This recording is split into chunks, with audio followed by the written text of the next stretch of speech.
और विपक्षी पार्टियां महिला आरक्षण बिल के समर्थन में हैं, लेकिन महिला आरक्षण बिल के साथ डीलिमिटेशन जुड़ जाने के चलते विपक्ष इसके खिलाफ है। विपक्ष की मांग है कि सरकार महिला आरक्षण बिल और डीलिमिटेशन को अलग करे। समाजवादी पार्टी की मांग है कि महिलाओं को आरक्षण सीटों पर नहीं बल्कि पार्टियों के अंदर होना चाहिए।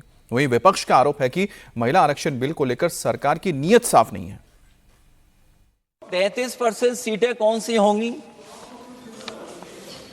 आप अगर सीट रिजर्व कर देंगे, कॉन्स्टिट्यूंसी रिजर्व हो जाएगी, तो अध्यक्ष महोदय ये महिलाओं के बीच ही कंपटीशन करा देंगे। अगर पार्टी को ये मौका मिलेगा तो न केवल कंपटीशन से हम बच सकते हैं बल्कि संख्या महिलाओं की लड़ने की ज्यादा होगी। ये महिलाओं को ज्यादा नहीं लड़ने देना चाहते हैं चुनाव, इसलिए कॉन्स्टिट्यूंसीज को रिजर्व कर रहे हैं।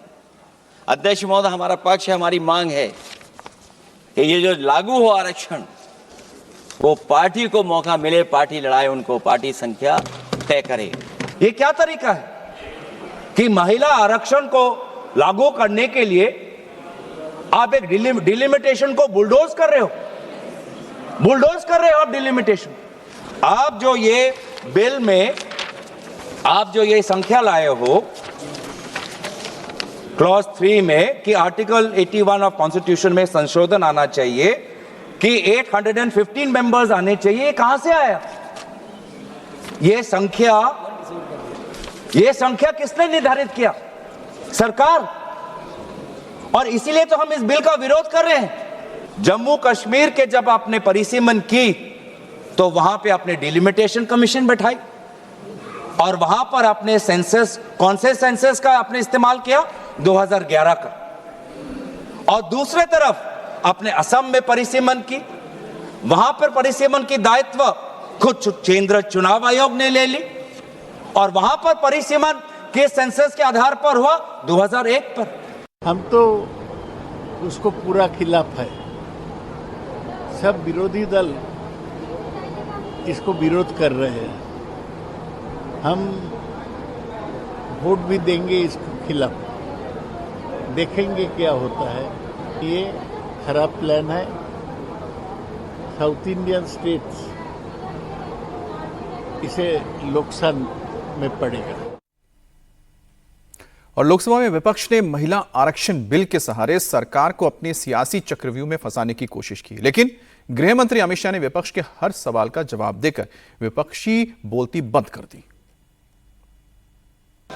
इन्होंने कहा कि जाति जनगणना नहीं कराना चाहती है सरकार।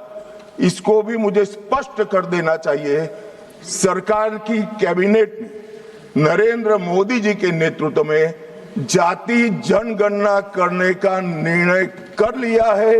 अगली जनगणना जाति जनगणना होने वाली है। जनगणना 2 हिस्सों में होती है। पहले सभी मकानों को इंगित किया जाता है और उसके बाद में जो बिल्डिंग्स होते हैं इसके अंदर रहने वाले बंदों को इंगित किया जाता है। तो बिल्डिंग की अभी तक कोई जाति की व्यवस्था हुई नहीं है, होगी तब इसको भी गिन लेंगे भी। अभी तक बिल्डिंग की कोई जाति व्यवस्था नहीं है मान्यवर। जब व्यक्तियों की जाति गिनी जाएगी तब जाति जनगणना का सवाल आएगा। ये भी मैं आज पूरी तरह से स्पष्ट कर देना चाहता हूं। 850 का आंकड़ा कहां से आया ये मैं समझाता हूं। 850 का जो आंकड़ा है मान्यवर, वो इस तरह से बना है कि काल्पनिक रूप से सोच ले कि 100 सीटें हैं।